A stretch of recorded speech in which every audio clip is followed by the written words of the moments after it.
Welcome back to Student Hub Live. In this session, we're going to talk about the importance or not importance of remembering what you've read. Now, we wanted to have this session pretty early on because very often students will get their books, as we've talked about, start reading them, put them down again, have a cup of tea, and then think, oh, I can't remember what I was reading. And then they might think, I've really failed, I don't understand this, it's not going in, I must remember everything I've read. So we wanted to have this session to take a little look at the idea of memory, and we're going to do that in a number of different ways, but also to talk about the concept of studying and how, unless you've got an exam and need to absolutely remember everything, which is very, very, very unlikely, and certainly there'll be revision strategies you can use if you need to do that, a lot of the time you're learning to do different things, not just learning what it is that you're reading. So to talk to me about this, I've got Rachel Penny from Psychology, Paul-Francois Tremlett from Religious Studies, and Suzanne Newcombe from Religious Studies. You've all been very experienced in your teaching. Why do you think this is a common issue for students? I think students often think when they start studying that they need to remember everything, and that's really important when it comes to studying. So I think that's a common thing students start with. Yeah, same. I mean, I think students link trying to pass their assessments with remembering everything, and then know they've got to remember everything, unload that on the page for the assessment, and that gets them through. And it's not really quite that simple. No, I think there's a confusion between remembering and understanding, and usually we want people to understand, and rather that's much more important than remembering. Yeah, and we've got all of these things that students might use here. These are our top things people should have for studying. Highlighters are very, very common, and things like post-it notes and notepads and stuff like that. So students will commonly sort of use some of these strategies to both process things, but also sometimes to remember things. Yeah, I mean, for me, I often use highlighters because I know if I'm flicking back through a book later, the words will jump out of the page. And I think students don't often realise that actually we design the textbooks to be workbooks. So they have wide margins for notes, and they have paper that can coat with highlighters. So highlight away. Their books are there for you to write all over, and it'll help you as you go back through to have things jump off. So I think brilliant. Yeah. So students, we had this question on Saturday, we had some workshops and people saying, can I highlight these books? They're yours to keep forever and ever. And of course, one of those things, like you say, Rachel, is sometimes it's not just knowing what you know, but where to go back to it, and almost having that trail, that breadcrumb trail to sort of say, oh, there was something in there about that, and I sort of remember that, and it probably highlighted it in pink or whatever. Exactly. And I think being able to retrace your steps is actually incredibly important when it comes to studying. So it's not about memorising things, but remembering that you've encountered it before and having a sense of where to go back to. And when you're cooking and stuff and you're following a recipe, it's not about memorising, but knowing, oh, there was that really good chicken recipe, oh, it's in that book, and you find it. And so it's not about having to hold all that information in your head all the time, but it's about when you need it, can you go back and access it? Yeah. So sometimes, like a recipe, I mean, I've got some recipes I do all the time, and there's no way I'm going to remember it. And I have to, it's actually scones. So every time I have to go and get the recipe book out and then do it all again. But I never sort of stress about that because I know where it is and I know how to go. In fact, I've post-it noted it and everything. Yeah. So highlighted it. Absolutely. So I think you can relax. You know where that information is, and that's important. And often we recognise things more than remember them, but that's good because it's about knowing you've encountered it before, where it is. Yeah.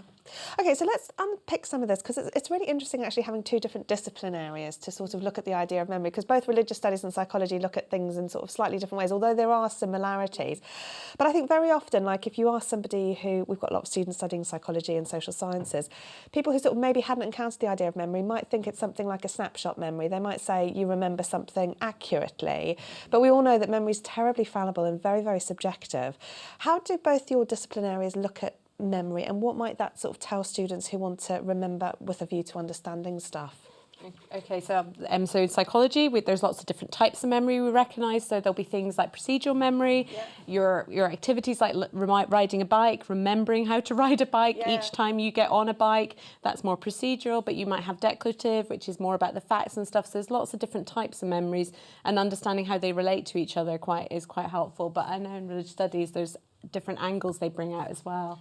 Yeah, I mean, it's a similar thing. There's a distinction between semantic memory, which is about sort of words and texts and rote learning, if you like, and on the other hand, episodic memory, linked to particular sort of events or experiences, and that's been used to try and theorise different forms of religion.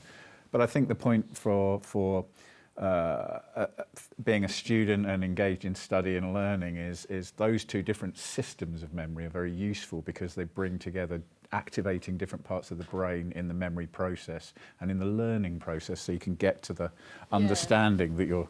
Absolutely, and if I were to recommend anything about any subject, it's to be curious, and to be curious not only about the subject matter, but about how you engage with it, what makes it meaningful for you. So really asking those questions about how does this relate to my family, to my work, to my life experience, and also like, do I think about this when I'm, like, do I have to use a pen to concentrate? Do I think about this when I'm walking better? Is talking with a particular friend really helpful in helping me realize what I understand or what I don't understand? And working out what works for your life into making it emotionally connected to you, so it's you care about it. And some subjects will do it more than others, and that's normal. But find what makes you interested and curious. Well, this is the thing, Suzanne, so we're going to have to unpick this, because we asked everyone at home whether or not they find it easy to remember what they've read, and they all say no, they don't find it easy to remember what they've read. But when we asked them whether they find it easier to remember something they found interesting, everyone says yes.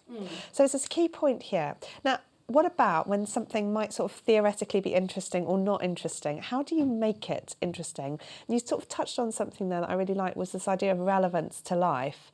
Because sometimes I think even if something's fundamentally quite dry and boring, if you think about it hard enough, like someone must have got an idea from something or somewhere. Maybe it's completely not what I see in my everyday life, but sometimes just trying to sort of unpick some boring old theory and think, well, what relevance does it have? It must, if someone's bothered to write it down and some people write about it, it must have some leg somewhere. How does one make something interesting if that's going to help our students at home try and remember stuff? Ooh, that's a really good question. Well, I think one of the things that can happen is students can look at their module materials, their study materials, and get really intimidated by technical language or complex jargon. And that can be it's very dry, it can be a real switch off. Just I can't deal with that. And I think instead of trying to remember each one of those technical terms, the definitions of them and so forth, students need to try and remember that that's not what the purpose of the study is. The purpose of the study is to try and understand the milieu or the context in which those terms are being used, the reasons they're being used, and to try and understand the sort of broad, get a hold of the broad field in which those things are being used. And that's how you start to get into your subject, get a feel for it, and explore it. And then you can see how it might be relevant to your ordinary life. Okay. We asked everyone at home what their thoughts about remembering what they've read are. So let's see what people have said at home, and then we can try and maybe unpick some of that as well. So things are vague. People not sure, question marks, stress, panic, highlighting, frustrating. I've forgotten, writing notes, highlighting helps, struggling, oh no, need tactics, understanding. Okay, I mean, highlighting is a really popular thing, and very often, I look at some of my old books, which were very highlighted, often just in yellow. So I eventually started to have a code for my highlighting, and that helped me sort of differentiate things like theories and examples and definitions and various stuff like that. But I used to just highlight everything because I thought it all looked really good, and I just highlight. That is the key, isn't it? Don't just rewrite essentially what you've just read. Yeah. It's selecting the important pieces of information that are important for recall and to aid your future learning. Just what often happens with note taking is students struggle distinguishing what is the key things they need to pull out. Yeah. And I think that Suzanne touched on something earlier, which was about making it relevant to your life and thinking about the people around you. I mean, if you're studying a subject, talk about it to people, because actually talking about it helps flag what's important, because people ask you questions about what you're talking about. It kind of means also there's a lot to be said for saying that things go in better if you act on the information. Yeah. So the more you talk about it, the more you're actually taking and absorbing the information. Yeah. But also you'll be able to use illustrations and examples, and it's that makes the dry stuff come alive. Yeah, so yeah. you're talking about something dry. Yeah. If you can think of some examples or use some examples from your books as jumping off points, Yeah. suddenly you kind of understand where they were coming from, because it has then that relevancy that we've been talking about. Yeah. So to aid memory, Yeah. talk about it with Yeah, people and the yeah. subjects people are doing. You know, I know a lot of your listeners today are psychology and social sciences, you know, love those subjects. And actually there's interesting topics. People are interested in what you're learning. Yeah. Don't assume people won't be, you know, whether it's religious studies, whether Yeah. it's psychology, whatever it is. People are interested, and the more you talk, the better it goes in. And that'll help stop it being so vague as well, because it'll have more connection. Yeah. But also to pick up just quickly on the vague, the Yeah. large vagueness, don't be afraid of that. Yeah. It's okay. And because you're part of a conversation, things don't always make sense to begin with. The books are part of this conversation. Yeah. And I often read a new article and I think, what is this about? Yeah. And then I have to piece it together with other things I'm interested in, and that relates to this example or this theory. Yeah. And I don't always, the first reading, it is vague, and that's Yeah. okay. Yeah. Now, you've done some brilliant sessions which are available on our YouTube channel on note-taking and reading, Suzanne, before. But I just wanted to return to some of these things on the table, because we've talked about highlighting. And Rachel, what you're talking about is sort of veering me to want to talk about, you know, writing in your own words and the sort of active nature of doing stuff with what you're reading, because some of them are very dry. I mean, on Wire 3.2, we say to students, write this in your own words. Very often, like in science subjects, they'll say, explain to your grandmother why she should go and have a scan. So you've got this quite dense content, and it's about sort of articulating and talking about it. And we've spoken about highlight as sort of being one step towards that active process, but unless you're doing a lot more, you are just effectively highlighting something and perhaps can retrace your steps like I can with my scones. Other things like note cards to remember things. We've got some here on chemical bonds, which are flashcards, where people have sort of made these things up, take them around in their wallet and try and remember some of these terms. Things like grouping stuff together with some of these paper clips, note-taking, using diaries to sort of minute stuff, washi tape. I know HJ is a massive fan of putting stuff on the walls everywhere, different colour pens and stuff like that. How might students sort of start to be more active, I guess, in a sense, by taking stuff from the book, talking about it, and then maybe making some notes or doing something with it? And motivating themselves maybe with cake, because I know that's a very common, important thing there. Well, I mean, I think what I would do is don't think you've just got to sit down and read the page of your module materials really closely. You can skim it first and see what the lie of the land is, and then go through it a second time and pull out what you think are the key learning points. And like you've both been saying, use the module materials to help you. The activities that are already embedded in there can often be flags to sort of key learning points. And even if you find particularly the online activities, there might be a question in a box and you kind of feel like, oh, I don't really feel like writing something in here. But just the act of writing something, even however brief, will really help you remember what you've just been watching, what you've just been learning. And it's there for a reason. I mean, you don't have to do everything, but that's the way of thinking that will help you remember and to understand what's going on. That is so important. And also one of the things people were asking on Saturday was who can see that. And of course you write those in, you can save them, you can go back to them, but your tutor can't see them. They won't say, oh yes, they're not doing this. But it's that process, that active process, that if you don't have a friend you can talk to and explain these ideas to, it's really important to be able to think about those activities and put some stuff in there. But all of our students can talk to each other. Yeah. Okay, I think it's really important to stress the peer-to-peer dimension of learning. You've got your families and your friend networks, but you've also got your other students and the student communities. And you'll get so much out of talking to each other about every aspect of learning with us. Yeah. No, absolutely. So what are people talking about at home, HJ?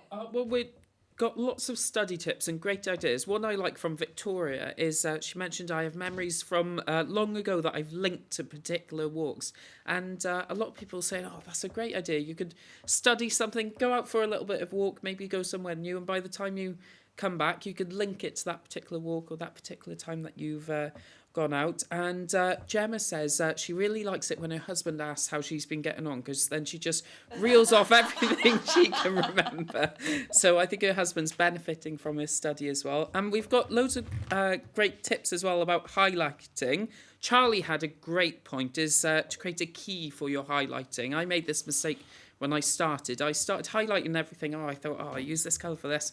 And then by the time I got back to it, I had no idea why I highlighted things different colours. So I like that tip. It's going up on the board. How does Charlie suggest doing that? Is it writing on the highlighters? Because then you'd remember. Is it? Maybe we'll see how Charlie does it. Yeah. Let us know, Charlie, how exactly you do it, because you seem to be a pro at this. But Victoria had a great one of reading your TMAs before you start the section. So you've got just a general idea of what you're working towards in your head. And Tyler had a great idea, because you do have the option to download some of your module materials as well. So you can use like computer programs to highlight things and add little notes to the side as well, which is great.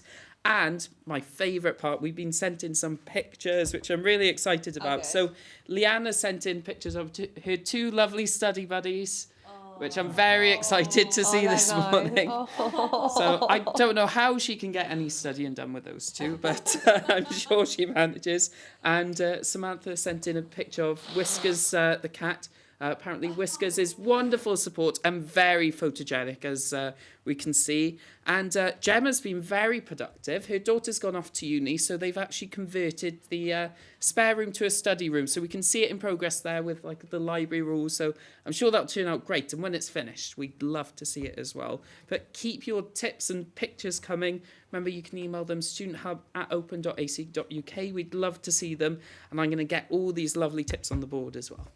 Brilliant. Thank you very much, HJ. So we've talked about this whole idea of active learning, of writing and sort of reconstituting stuff that may be there by doing a range of things. And everyone at home has got some brilliant ideas about that as well. But sometimes students do need to remember things. And so I wanted to talk about when they might need to do that. And you're all going to come back and help me with our exam session, aren't you? But when might they need to learn certain things or do certain things over and over again? So there is some aspect there of knowledge that is important, unlike a certain person's theory or something, maybe something more holistic. I think it's worth knowing that when the Open University is planning qualifications, they are designing them carefully. So you're building on previous knowledge. Yeah. So you are building foundations at level 1, and you will revisit key ideas, key aspects as you progress through your degree studies. Yeah. So actually, part of it you won't even notice. Quite often, I still teach on level 1, and quite often towards the end of the module, we'll just do a little kind of quiz in learning events and stuff, and students always are amazed at how much they've retained in terms of technical language and things that they wouldn't have known before they started their studies. So I think part of it is just being reassured that it is happening. Obviously, there are particular areas, but I would just encourage you that the qualifications are designed so that you are re-encountering some of those really key ideas that you need in your discipline area, and almost be reassured by that. We're kind of building you towards a point where we are building on previous knowledge. Yeah. No, so like in psychology, you might do things like, you'd have this deja vu, I've written reports before, I've done some statistics before, so it might be sort of similar concepts, but in a slightly different way, but you're building on some of those skills, aren't you? That's it. And you will, if you're doing a psychology degree, you will write a report at each level, but at level 1, there's a lot of support, a lot of guidance, and then as you progress, there'll be more that you are taking responsibility for as you learn more. So it's about supported learning, but making sure we're building towards a point as well, where by the end of the degree, you have those skills that you need for that discipline. Brilliant. Now, I want to talk about another key thing, but before I do, which is critical thinking, because this is another key skill in religious studies, HJ has taken something off our table, and everyone at home's too busy talking about cats, not dogs, I don't think, to notice what's gone off our table, HJ. I'm not saying anything. I haven't taken anything. I don't know what you're talking about. I think we are a bit distracted with cats, though. So it'd be worth seeing if anyone does know or does notice if I may or may not have taken anything. Innocent till proven guilty, but we'll see. Okay, so let's show you what's on our table and see whether anyone can remember anything on here that was here before that HJ has now decided to capitalise on. While we're doing that, critical thinking is one thing, again, that's a key skill, and often a skill more at levels 2 and 3. So students at level 1 may not need to worry too much about this, but it is something that is scaffolded and developed as students progress. But it's very difficult to sometimes know, because critical thinking is rather like one of those big handbags that you can sort of carry around but not quite know what's in it type thing. How do you know what it is? So how has that developed, and how does memory and that whole idea relate to something that's very, very skills-based? Shall I? You can go first. Thank you. I think it's what Rachel was talking about. It's about skills. So from through the levels, you're building on your skills. You're developing your autonomy as a learner. You're developing your ability to select and discriminate between sources, to manage information, and to use information in your different assessments to construct evidence-based arguments. And I think that's true whether you're in a religious studies qualification, a psychology qualification, or even in a STEM qualification.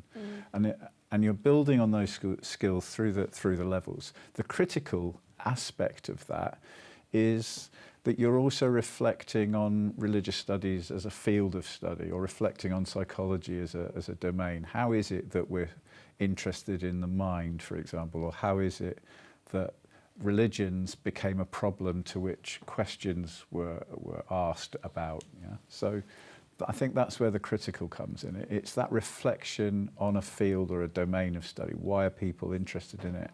Asking specific types of questions of it.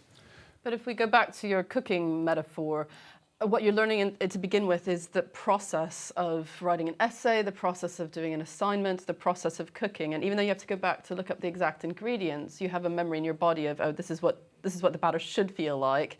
This is kind of what you should do. And then as you get more experience, you might be a bit more critical of like, oh, I don't have raisins today. Maybe I'll try chocolate chips or something like that. And so as you're more experienced, you get confidence. And that's kind of the critical thinking coming in, because then you're thinking, oh, let's try something different. Does it work? Does it not work?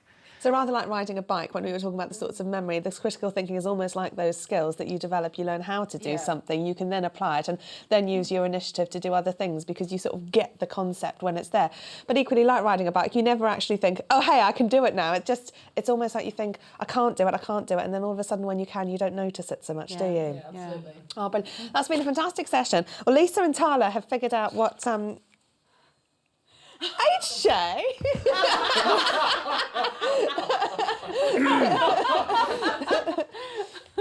Was it nice? It was. You've got someone on your whatever chin. it was. Well, I hope that was worth stealing the cake for HJ, but we know how to make it, so we can do it again and again. Yours was a one-off.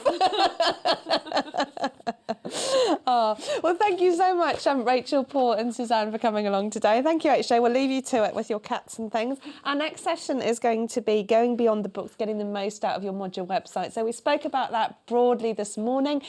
This next session is going to be a detailed look at some of the key things that are really important in the virtual learning environment. So we're going to have a quick ad break first, show you some videos, and then we'll be back for our next session. See you soon.